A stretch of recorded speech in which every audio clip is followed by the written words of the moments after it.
Welcome back for season 2 of Every Step Hurts. We survived season 1 barely. 10 hours are our limit. We got tile restrictions, we have bronze man mode restrictions, and now we decided that just wasn't enough pain for us.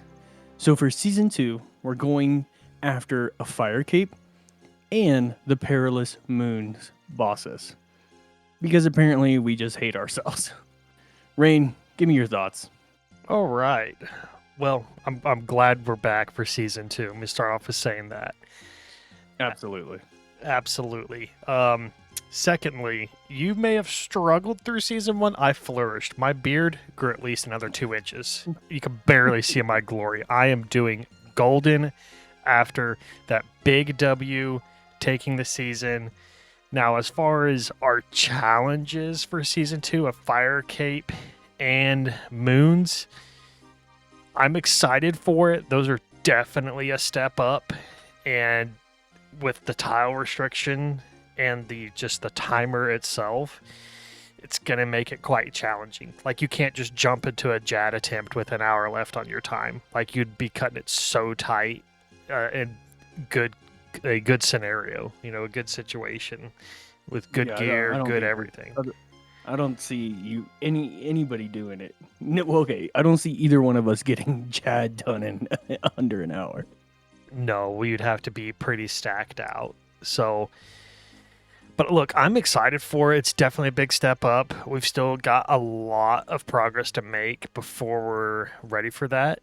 We did do some account balancing, as you can see with Ritter and I. We're both wearing Void. We both did get full set of Void, non-elite. All combat stats set to 42, and we did complete the Shield of Arav quest. Yep. Except for the stats that were already combat stats that were already over 42. Obviously, we can't bring those down. But we just wanted to get some little extra gear with the Void. We both talked about wanting to do Void during season 1, but we ended up not doing it just because of time restrictions. And then obviously Shield of Arav, just because it is a quest that requires 2 people to complete, and so we just figured, hey, let's just knock that out, just make sure it doesn't interfere with us during our season 2 progress. Yeah, we're just a little bit of account balancing as far as those stats go. I don't know if we're going to do that anymore going forward, but for season 2, it just felt right. So let's get into some of these unlocks. For starters, we have decided, Ritter and I, that the Barrows teleport tablet will be unlocked for both of us. So we can go do Barrows whenever we want. It's a tablet. We don't have to worry about the tiles necessarily running down there or stepping out of your line, any of that. So just boom, tablet.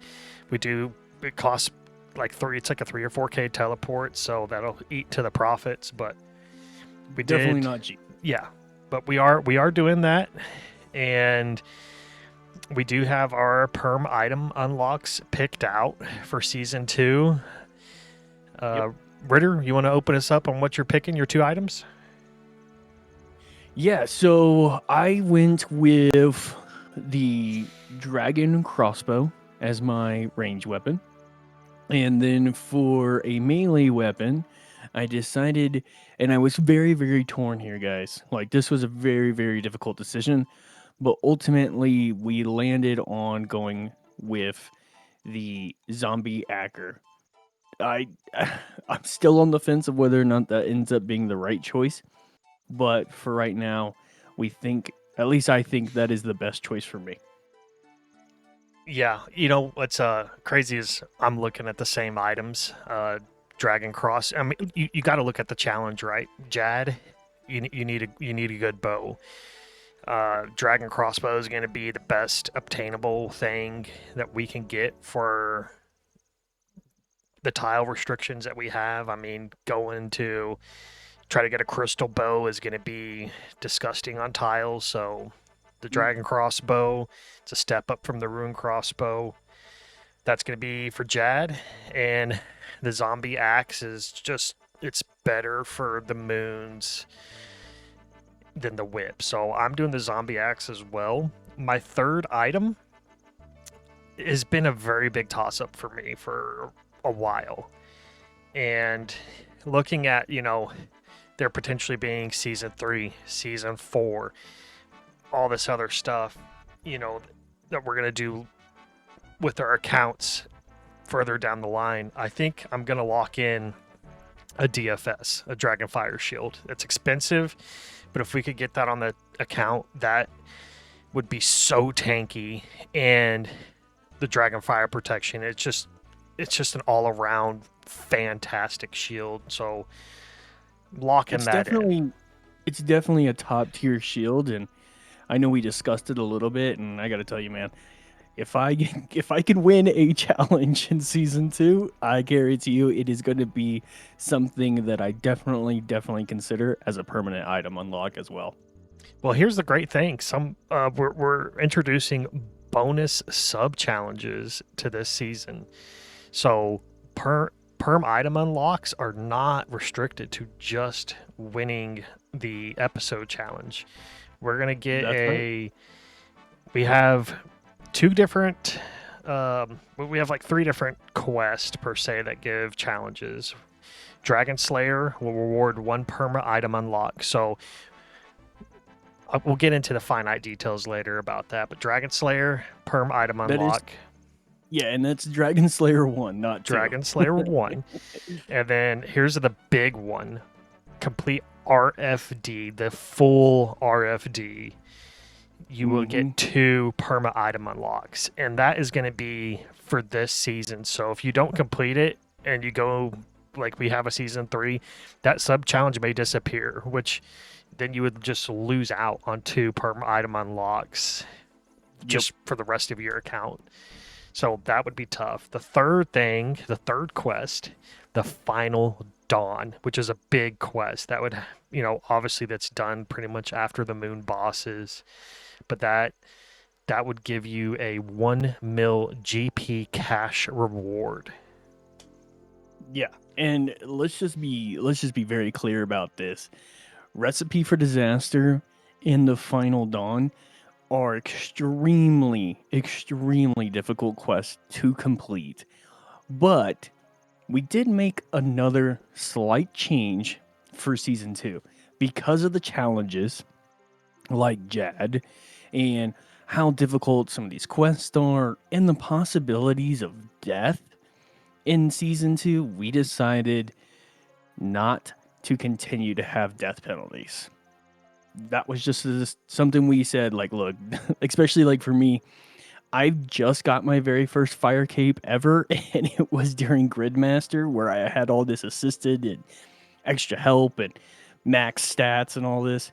So in the fire cape, if I go down, which is 99.999% likely, I don't have to take another death penalty. Because in season 1, I think I died, 6-7 times, and the death penalties started to really hurt me. Yep. Yeah, no, we're dropping death penalties. We're dropping GP regulations. GP's just GP. The GE is just open. Obviously, we still have the Bronze Man restrictions. That is still restricted. But if you want to do money making at the GE, go for it. The XP, it was pretty much non-existent on those money makers. And we're also dropping the XP reward. We did not pick that at all season 1.